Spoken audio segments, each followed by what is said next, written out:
Good evening, folks, and welcome to the Pro Wrestling Chat. I'm your host, Sean Patrick Erschen, and tonight we are talking all about TNA Slammiversary from 2025. One of the biggest nights in the history of TNA wrestling. Had the biggest record-setting attendance in any TNA show in the U.S., so that was great to see, you know. The UBS Arena in Long Island, New York, just jam-packed with rabid TNA wrestling fans. That was awesome. So, it goes to show you how far TNA has come over the past couple of years, you know.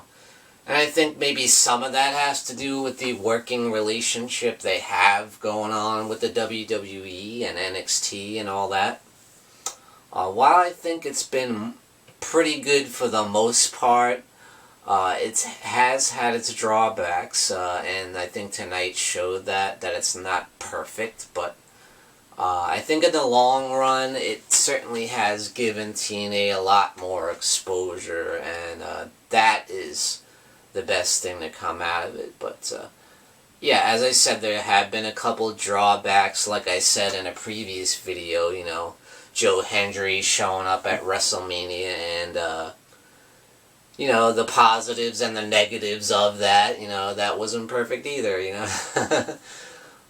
Because it was a squash match, you know, and you had the TNA World Championship getting his butt whooped in WrestleMania in front of the whole world. So in a way it was kind of rough, you know, and kind of made the TNA World Champion look weak. And we had another instance of that tonight at Slammiversary. At any rate, I think overall it was a really solid show, and there was some great matches. I think all the matches were good, really. Just the outcomes a couple times weren't what I was hoping for, you know. But we started off solid with the countdown to Slammiversary. We had the Elegance brand taking on the Inspiration for the TNA Knockouts Tag Team Championship, and that was a really good match. And they both put on bangers, you know. And honestly, I think it was great to see the Elegance brand come out on top and retain the Knockouts Tag Team Champions, because I love the Elegance brand. I just think that's so much fun. And I think they're a great team, honestly. They use some great tag team wrestling skills in there, too. They're not just all flash and comedy and silliness. When it comes down to it, they're pretty solid in the ring, as are the Inspiration. Obviously, they're the best of friends in real life, and it comes through in wrestling as well, you know. And they are a great team. But I was happy to see the Elegance brand still walk away with the gold. I'm sure they're going to continue this feud going forward, but we'll see. Because the Knockouts division has really shaped up. We have a lot more knockouts, and we have more tag teams as well. So I think the division is really solid at the moment. Because things were real rough for a little while there. We also had the international champion, Steve Macklin, and his partner, Matt Cardona, and not Matt Cardona, that was later on, never mind. Yeah, he was in a match taking on formerly Enzo Amore, who's now the real one, I guess, in his little faction that he has going on. I guess in another smaller promotion, they're TNA's kind of helping them out a little bit, I guess, so this was kind of their exposure. It's Zilla Fatu, I guess, and I forget the other guy's name. He kind of looked like a knockoff of Sid Vicious or something, but, you know, Enzo just doing his thing, you know, the same shtick that he always did in the WWE, like, bada bing, bada boom, the realest guy in the room, and all that. It's so funny. That was kind of fun. It was a quick match, though. I think it was like 5 minutes. You blink and you'll miss it. Then we got to the main show, of course, and we had Mustafa Ali taking on Cedric Alexander. That was an excellent match, as you could expect. Mustafa Ali took a really nasty bump, He did a flip and landed on the steel steps. I was like, oof, man, that's gotta hurt. But it was a really good match, as you expect. And Mustafa Ali has done such a great work in TNA. He's really rebranded himself, and everything he does is just so good. I mean, he's just on fire right now, and I love Tasha Steele as being part of that whole faction there. She does a great job in her role. You got Jason Hodge and John Schuyler, the Great Hands. They're a lot of fun, and they got some solid ring work there too. But yeah, Mustafa Ali did come up with the victory in that one. So yeah, it was another great match. You had Tessa Blanchard taking on Indy Hartwell, and that was a really, really solid match. And these two definitely got a heated feud going on, and I think this is definitely going to continue. But yeah, Indy Hartwell did end up walking away with the win, but Tessa Blanchard wasn't through yet, so she attacked Indy Hartwell outside the ring after the match. While Gia Miller was interviewing her, and then Gia Miller kind of got involved. She's just kind of the interviewer, and Tessa slapped the crap out of her, and raked her face against the steel steps. That was really dramatic. That was good stuff. I really enjoyed that. And then of course you had the Knockouts World Championship match, and actually it was a title for title match with the NXT Women's Champion JC Jane, and both titles were on the line. A huge match that would be history making either way. So either way, whoever wins, you're walking away with both titles, which I thought was really cool. But on the downside, and it was a great match. I mean, both of them really showed up and gave their A game, and I do like JC Jane a lot. I think she's really talented. She's excellent in the ring, as is Masha Slamovich. And they had a real banger, but in the end, with some shenanigans, with the ref getting knocked out, and, JC Jane's faction, Fatal Influence, getting involved on the outside, and you had although, to Masha's credit, she did have Zaya Brookside and Li Ying Li come to her rescue a little bit, but to no avail, because JC Jane got the win and walks away as the NXT Women's Champion and the TNA Knockouts Championship, and taking it back to NXT. Oh, man. Whew. I was shocked at that, and I think a lot of people were expecting Masha Slamovich to walk away at the win, because, Trick Williams has the TNA World the TNA World Championship. Can't we at least get one win with the Knockouts Championship? And, oh man, guess not. And then we had, of course, the TNA X Division Championship match with the champion Moose taking on Leon Slater, this bright young star. He's really talented. He's a really awesome high flyer. He's got charisma for days.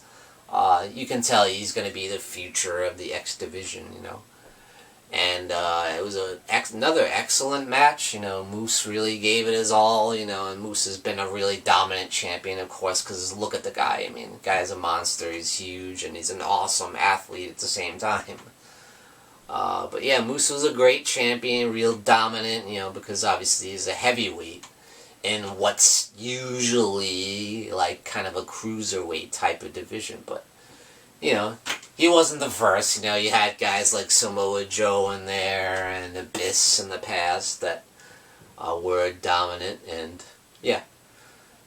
But Leon Slater did pull out the win in an excellent, excellent match. He pulled out all kinds of high-flying moves, that, 450 splash, the 450 swanton, or whatever the hell you call it. But And a couple times they both hit their finishing moves. Moose got the spear on him, and Leon kicked out, and Leon hit the 450 splash on him, but that didn't work. He kicked out, but eventually Leon pulled it off, and he won the X Division champion, and he is the youngest X Division champion of all time at only 20 years old.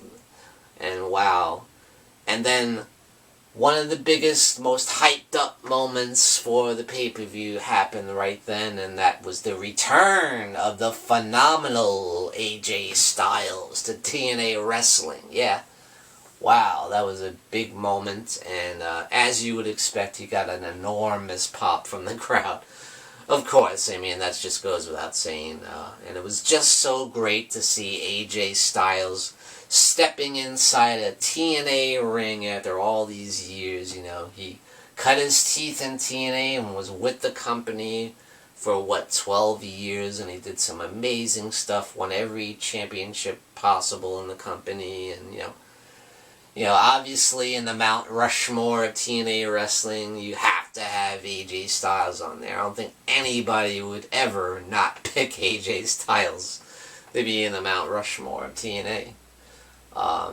He's the biggest star, I think, in the history of TNA wrestling.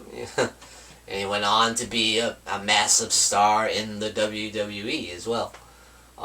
Multiple-time world champion in WWE, and he's won several other championships as well, like the United States Championship and all that. He had a great run in WWE, and I'm not sure how much longer he has left in him. So it's great to see him, before he retires, make another appearance back where it all began in TNA wrestling, and that was great to see. And he came out and had a few words, and praising TNA and how far they've come, with the big crowds now, and the resurgence of TNA wrestling, basically, and how proud he is of it.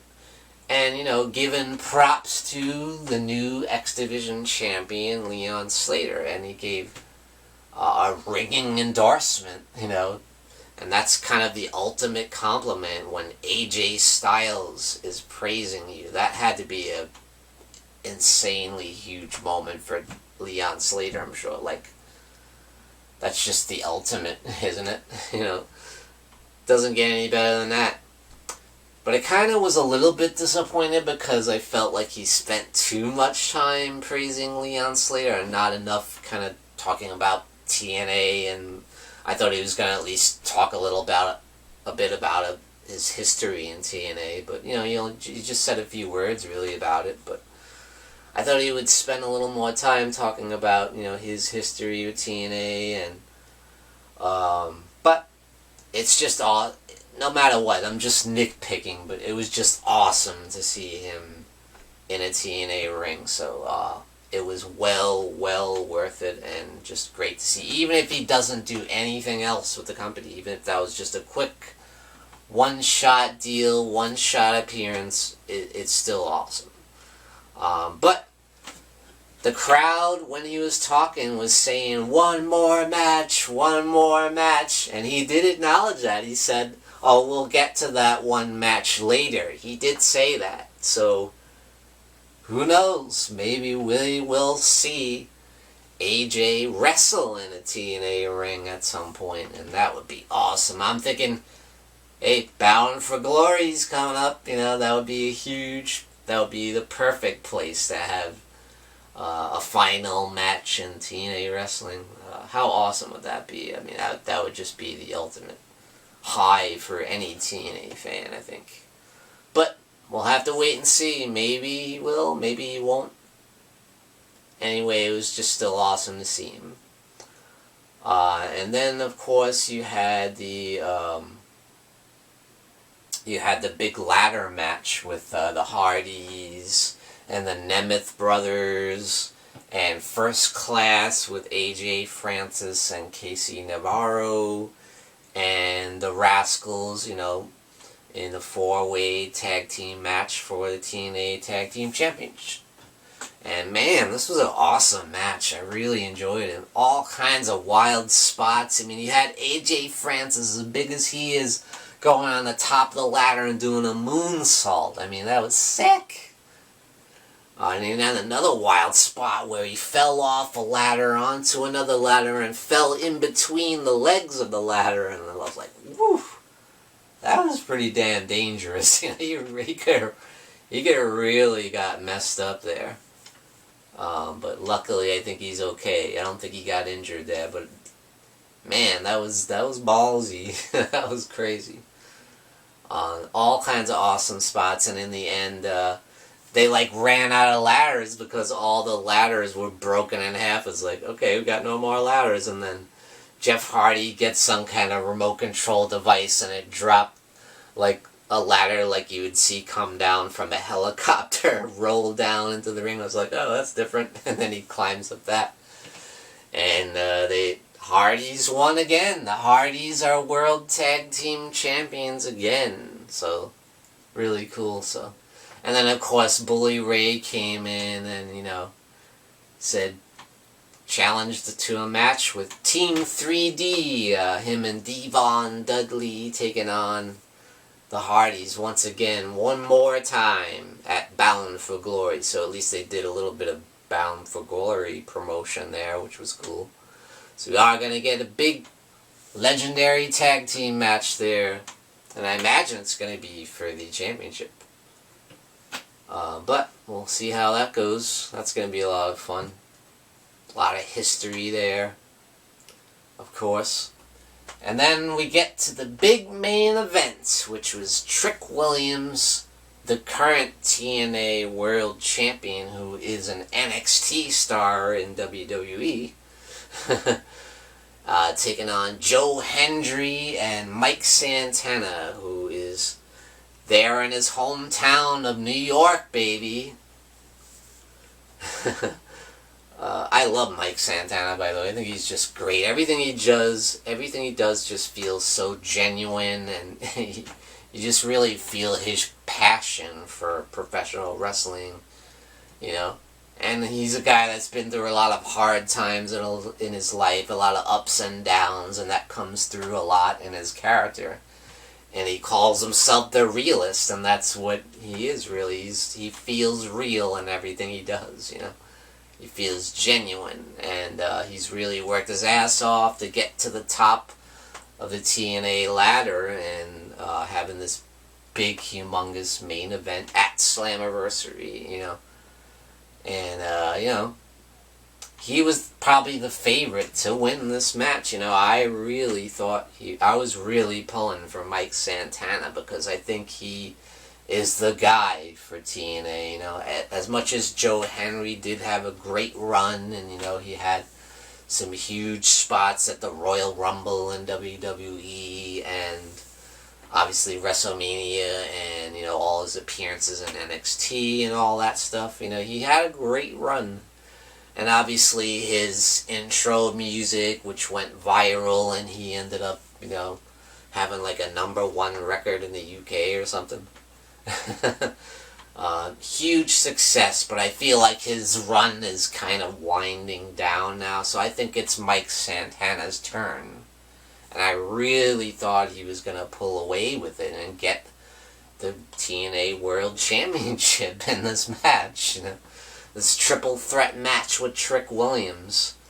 Now, I think Trick Williams is okay, you know. I do think he's pretty talented. He's got some charisma. He's got some athletic ability. And he is a character, you know. And I like his work in NXT, and, you know, but I just feel like I don't feel like he's deserving of the TNA World Championship, really, you know. If you were going to put it on an NXT guy, I would have rather seen it on probably Obafemi, but anyway, he's currently the NXT champion, so. But anyway, I think he's done a decent enough job, but obviously I don't know how much he cares about TNA, or But I think he's carried the belt fairly well, you know, defending it. He has been defending it in TNA and NXT, both. So, they did have a solid match. It was a really... But, no!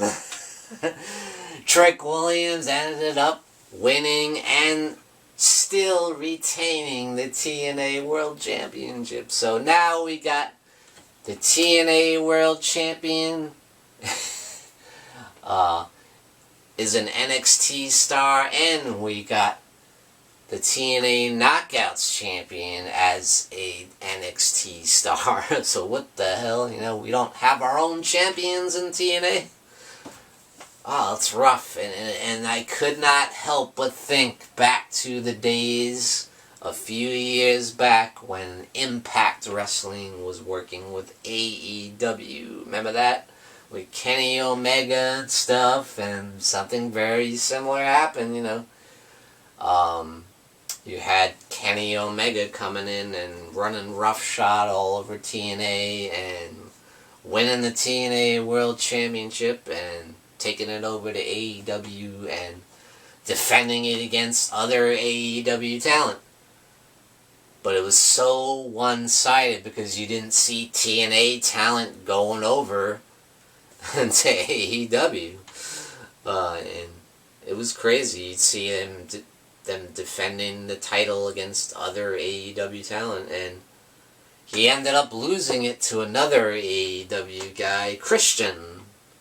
And then they had Christian come over and defend it, you know, in TNA. So, and he had a couple defenses, I think, you know, in TNA. And then he ended up having a match with Josh Alexander, where Josh Alexander finally brought the TNA World title back. But, you know, it was such a one-sided working relationship, and I didn't like it at all. And I couldn't help but think, you know, this is starting to feel that way. It's starting to feel a little one-sided, although, you know, to their credit, WWE has had a lot of TNA talent showing up on NXT, so that is the clear difference. And so, it's certainly a better relationship, and like I said, TNA is getting a lot of exposure from that WWE rub, you know, and having their stars show up in NXT has been really cool. And, you know, you even had Joe Hendry making a couple appearances, you know, in the main roster and Royal Rumble and WrestleMania and stuff. So, it's still good, better than it is bad, but now we're starting to lean a little bit in the other direction, I think, after tonight, you know. Because I think that was a big mistake, honestly. I think not having Mike Santana win the World Championship was just really, really going against the grain. It's almost like a punk rock move or something. It's like, no, we're not going to give you what you want, you know. We're not just going to cater to the fans and give you what you want, which sometimes can be a good thing, but sometimes it can be a bad thing, and I think in this particular case, I think it was a bad thing. You say, alright, well, okay, well, you had the Women's Championship going to an NXT star, okay, that's one thing, but to have both championships taken by NXT stars, that's rough. That's really rough, dude. Now, I'm going to give them the benefit of the doubt, and hopefully, of course, this plays out going forward. Maybe heading into Bound for Glory, we'll get some kind of resolution there, but I think it left a bad taste in a lot of TNA fans, you know. I can't help but be disappointed at that, you know. Because everything was set up perfectly for Mike Santana to win. He's the hometown man in this hometown of New York, in the match for the World Championship on Long Island. So come on, you know, it's like a no-brainer. You got to give it to him. And the man has been working so hard, and the fans are really behind him. It's like, come on, man. It was just, I don't know how people have, you know, been into Trick Williams' run as TNA World Champion.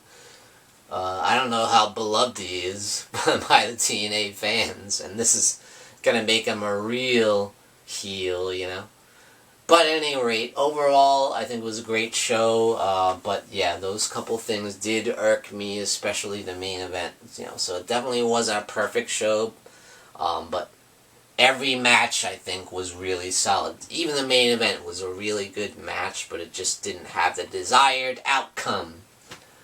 So thank you guys for joining me, Sean Patrick Erschen, in the Pro Wrestling Chat. Tune in and lock up.